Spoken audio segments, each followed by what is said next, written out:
नमस्ते। मेरा नाम है आलोक सोती और आप देख रहे हैं फिजिक्स फंडा बाय आलोक सोती। दोस्तों, आपके स्क्रीन पे एक डेट दिखाई दे रही है 7 मई 2023।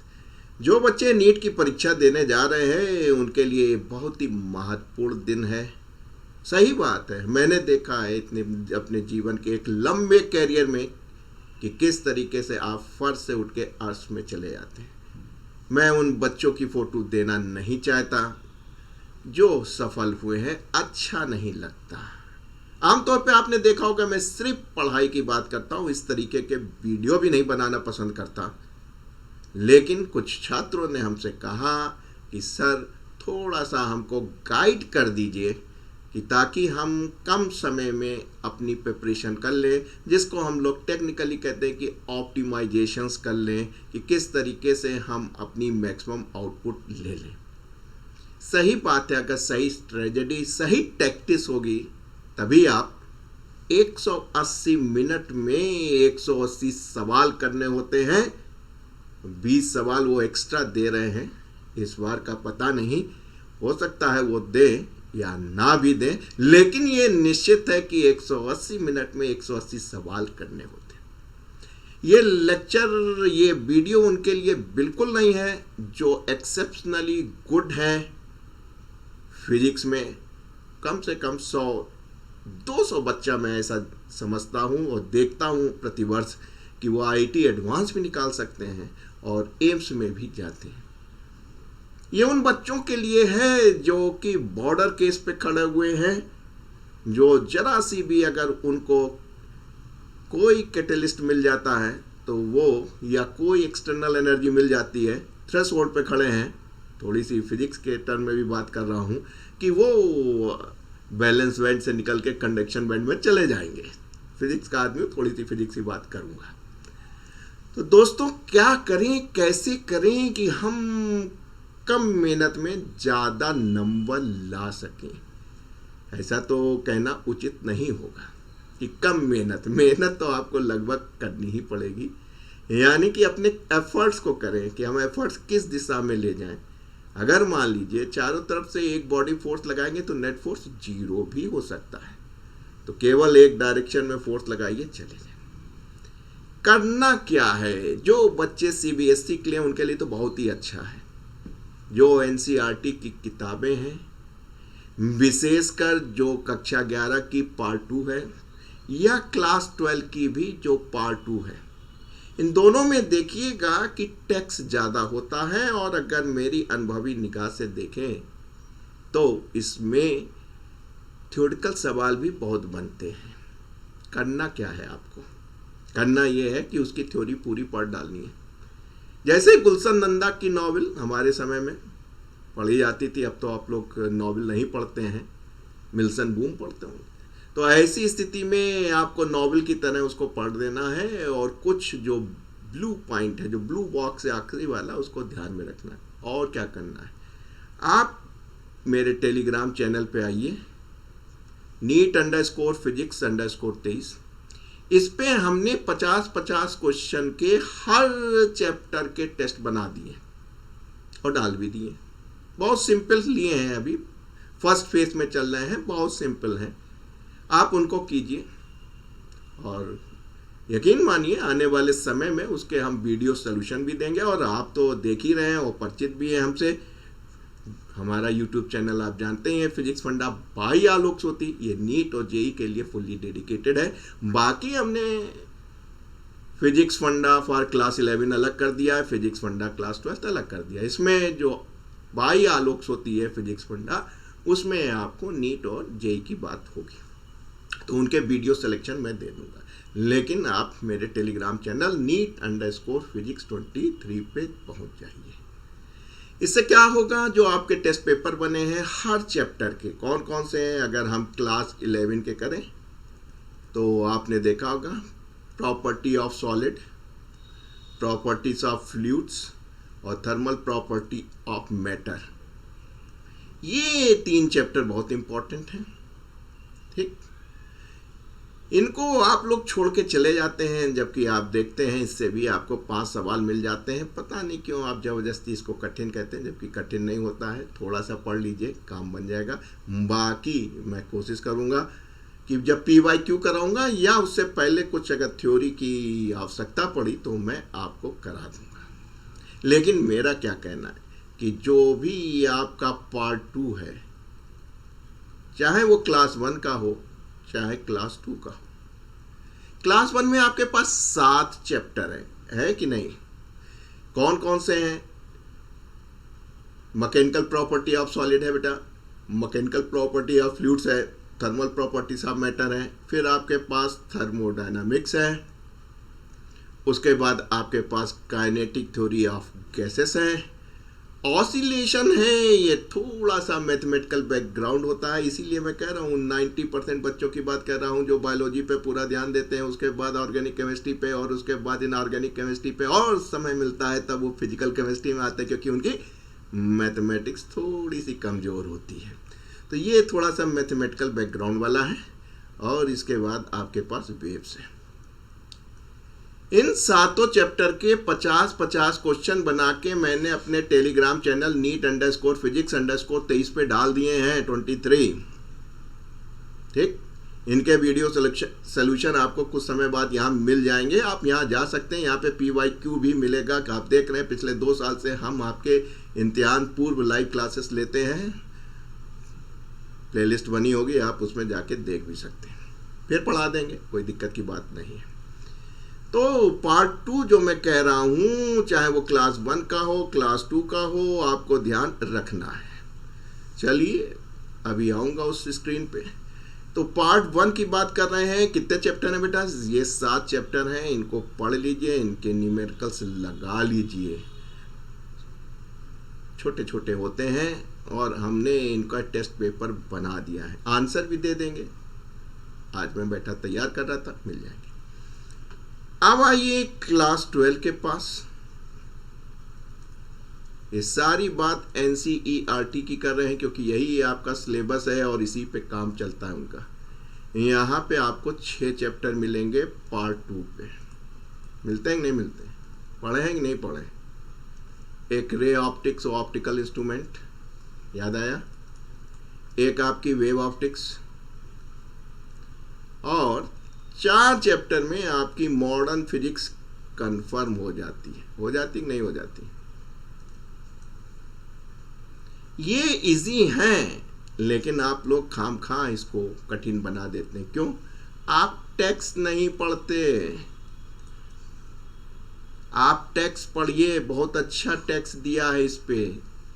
एक बार में समझ में ना आए कोई बात नहीं, पढ़े तो कुछ समझ में आएगा। डॉक्टर साहब, डॉक्टर बनने के बाद पेशेंट देखते ही उसकी हाली बीमारी नहीं समझ में आएगी, लेकिन जब आप क्लिनिकल टेस्ट लिखते हैं, उनकी रिपोर्ट्स देखते हैं, फिर आपका अपना अनुभव भी होता है। वैसे ही मैंने इन 7 चैप्टर के लिए लिख दें ड्यूअल नेचर, ठीक, और ये आपका क्या हो गया? ये आपका एटम्स हो गया, ये न्यूक्लियाई हो गया कि नहीं हो गया, और ये आपका सेमीकंडक्टर फिजिक्स हो गया। ठीक, तो कुल मिला के कितने हुए? 6 चैप्टर्स हुए। इन चैप्टर्स के भी टेस्ट पेपर मैंने डाल दिए हैं। कहाँ डाले हैं? अपने टेलीग्राम चैनल NEET_PHYSICS_23। सॉल्यूशन के लिए आप सब्सक्राइब कर लीजिए फिजिक्स फंडा बाय आलोक सोती। मैं इसके वीडियो सॉल्यूशंस कराऊंगा आपको। पूरा जो हमारी PDF फाइल बनी है उसी के ऊपर समझा दूंगा। जानबूझ के हमने छोटे छोटे लेकिन क्रिएटिव सवालों को लिया है। तो दोस्तों, मैं कहना क्या चाहता हूँ कि अगर आपने इतना कर लिया तो half of the battle you one, यानी कि आपका रॉकेट जो है वो शूट कर जाएगा। दिक्कत कहाँ होती है? उन दिक्कत होती जिनकी मैथमेटिकल बैकग्राउंड कमजोर होती है। क्यों? किसके कंपैरिजन में? अरे हम PCMB से आपकी तुलना कर रहे हैं। यानी वो बच्चे जो सीबीएसई में फिजिक्स भी ले सकते हैं और मैथ भी ले सकते हैं और बायो भी ले सकते हैं, और आप लोग तो पीसीएम वाले होते हैं, पीसीबी होते हैं, फिजिक्स केमिस्ट्री और बायोलॉजी होती है आपके पास, उनके पास मैथ पूरी वही मैथ पढ़ते हैं जो इंजीनियर साहब को पढ़नी होती है। तो उनकी जो डिफरेंशिएशन, इंटीग्रेशंस है, वेक्टर्स है, ज्योमेट्री है, वो तो पूरी कोऑर्डिनेट ज्योमेट्री पढ़ते हैं, इसलिए उनकी मैथमेटिकल बैकग्राउंड बहुत अच्छी होती है, इसलिए वो मैकेनिक्स को अच्छी तरह कर लेते हैं। और मैंने देखा कि जो बच्चे बड़ी बड़ी कोचिंग में भी पढ़ते हैं, उनकी मैथमेटिकल बैकग्राउंड ठीक नहीं होती तो मैकेनिक्स गड़बड़ कराते हैं। यही नतीजा उनको थोड़ा सा दिक्कत आती है आपकी इलेक्ट्रोस्टैटिक्स में, जिसके अंदर आपके पूरे 5 चैप्टर ले सकता हूं मैं। इलेक्ट्रिक फील्ड फोर्स ले लीजिए, इलेक्ट्रिक फील्ड ले लीजिए, M I right, electric flux ले लीजिए और कैपेसिटेंस ले लीजिए, और आप कह सकते हैं इलेक्ट्रिक पोटेंशियल। थोड़ी सी मैथमेटिकल, मैकेनिक्स में तो बहुत ज़्यादा आपको मैथमेटिकल बैकग्राउंड होना ज़रूरी है, यानी कि आपको डिफरेंशिएशन, इंटीग्रेशन और वेक्टर सॉरी, साथ में आपको ट्रिग्नोमेट्री, ज्योमेट्री और थोड़ी सी अलजेब्रा, कम से कम linear equation of first order, second order और क्वाड्रेटिक इक्वेशन को आप सॉल्व कर सकें। इतना ज्ञान आपका मैथमेटिकल बैकग्राउंड होना जरूरी है। और अगर आप देखेंगे हमारे, अगर यूट्यूब चैनल पे आप जाते हैं तो देखिएगा, आपको एक प्लेलिस्ट मिलेगी मैथमेटिकल बैकग्राउंड के लिए, आप उसको देख लीजिएगा। उसके अंदर हमने इसको डिटेल में पढ़ाया, लिखाया, समझाया है। ज़रूरत पड़ेगी जब मैं शुरू करूँगा तो फिर से आपको ये करा दूंगा, एम आई राइट।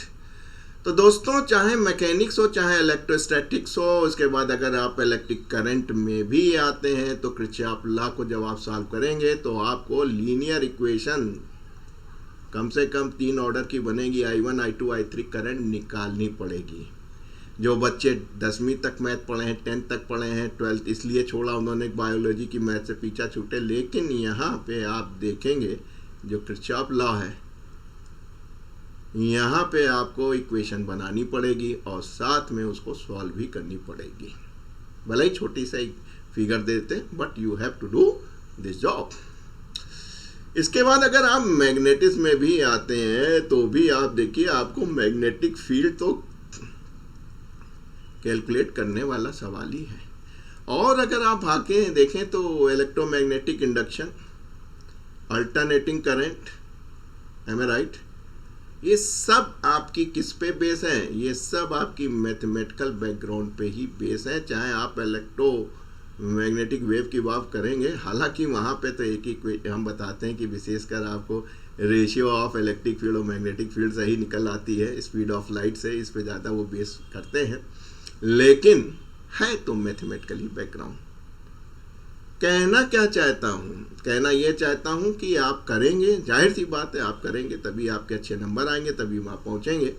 लेकिन अगर आपकी मैथमेटिकल बैकग्राउंड बहुत अच्छी नहीं है, इसीलिए मैंने कहा है ये मैं उन बच्चों को विशेष ध्यान दे के कर रहा हूँ ये सेशन, कि जिनकी मैथमेटिकल बैकग्राउंड अच्छी नहीं है उनसे गुजारिश है, विनती है, अर्ज है, अरदास है, अनुरोध है, निवेदन है कि भाई साहब वो कक्षा 11 की, क्लास 11 की पार्ट 2 NCERT पढ़ डालिए, ऐसे ही प्रेमचंद की कहानियों की तरह अंडरलाइन कर लीजिए, जो उसमें काला काला उसको देख लीजिए और नीला बॉक्स है उसको देख लीजिए, और टेलीग्राम चैनल पे जाइए नीट फिजिक्स _23, वहाँ पे आपको हर चैप्टर के मैंने बना डाल दिए हैं, इसके भी डाल दिए हैं और क्लास 12 पार्ट 2 के भी डाल दिए हैं, जिसमें कि ये 6 चैप्टर हैं। कौन कौन से? Ray optics and optical instrument, wave optics, dual nature of radiation and matter, atoms, nucleus and semiconductor, electronics, सब मिलेगा आपको। उनको आप कीजिए, वीडियो सोल्यूशन समय आने पे मैं दे दूंगा, जल्दी दे दूंगा, कठिन नहीं। हाँ, आंसर आपको जल्दी से जल्दी मैं पोस्ट कर दूंगा, सब सॉल्व करके रखे हुए हैं, कोई दिक्कत वाली बात नहीं है। तो दोस्तों पार्ट सेकंड, चाहे वो क्लास 11 का हो चाहे वो क्लास 12 का हो, इनको तो कर लो, half of the battle you have won. Test paper अगर आप लोग ने अच्छा रिस्पांस दिया तो मेरे लिए कोई दिक्कत की बात नहीं है। मैं अभी एक सेट बनाया है 50-50 क्वेश्चन का, 7 चैप्टर आपके ये इधर के हैं, 6 उधर के हैं। आप कहेंगे तो थोड़ा सा हम डिफ़िकल्टी लेवल भी बढ़ा देंगे और उसको बना देंगे, एक और टेस्ट पेपर भी आपको दे देंगे। तो ऑटोमेटिकली आपकी जो है काम बढ़ जाएगा और आपकी जो मेंटल लेवल है वो तेज़ी से बढ़ने लगेगा। दोस्तों आपने एक बात को ध्यान रखना पड़ेगा कि धीरे धीरे धीरे धीरे पढ़ो। अगर कोई कठिन विषय है तो उसको धीरे धीरे धीरे धीरे पढ़ो, आसान से मुश्किलात की तरफ ले चलिए, तभी आप बेहतर कर पाएंगे। हमें जीतना है, हमें आगे बढ़ना है। अगर हमारी कोई कमजोरी है तो उसको हमें पीछे रखना है, जो मेरी स्ट्रेंथ है उसको आगे बढ़ाना है। क्योंकि आधी लड़ाई तो आप पार्ट 2 से जीतेंगे। पार्ट 2 वाली जो किताबें, चाहे वो एनसीईआरटी की क्लास 12 की पार्ट 2 हो, चाहे एनसीईआरटी की क्लास 11 की हो, थोड़ा सा भी आप कर लेंगे, थोड़ा सा भी अगर आप उनके संबंधित लेक्चर मेरे फिजिक्स फंडा बाय आलोक सोती पे चले जाएंगे, वहाँ पे मिलेंगे उससे संबंधित न्यूमेरिकल भी मिलेंगे, PYQ भी मिलेगा, प्रीवियस ईयर क्वेश्चन के सलूशन भी मिलेंगे, सब प्लेलिस्ट में भी मिलेंगे, ऐसे भी मिलेंगे। आप उसको थोड़ा सा अध्ययन कर लेंगे तो आपका काम बन जाएगा। हमको जीतना है, हारना नहीं है। हमारी जो मैथमेटिकली बैकग्राउंड नहीं है जिन बच्चों की, वो हताश निराश ना हो, अपने को उस प्रॉब्लम को थोड़ा सा किनारे रख लें, वो पार्ट ज़्यादा अच्छा कर लें जिसके अंदर जो है आपका प्योर फिजिक्स या थ्योरेटिकल फिजिक्स इन्वॉल्व है। उसको अगर आप समझ लेंगे तो कर लेंगे। काइनेमेटिक्स में महीनों लगाते रहते हैं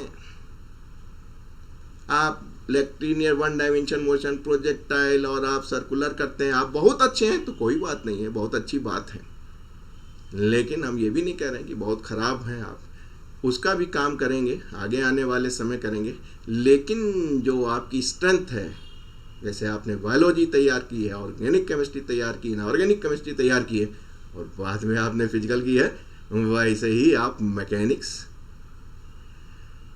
इलेक्ट्रोस्टैटिक, इलेक्ट्रिक करंट और मैग्नेटिज्म पे भी आप वही स्ट्रेटजी अपनाएंगे जैसा कि आपने बायोलॉजी और केमिस्ट्री में बनाई है। तो दोस्तों अब मैं देता हूं अपनी बाड़ी को विराम। आप समझ गए होंगे मैं क्या कहना चाह रहा था। आइए जुड़िए मेरे साथ टेलीग्राम चैनल पे, फिर आगे हम आपसे मुलाकात करते हैं। चैनल तो आप जानते ही हैं, फिजिक्स फंडा बाय आलोक सोती।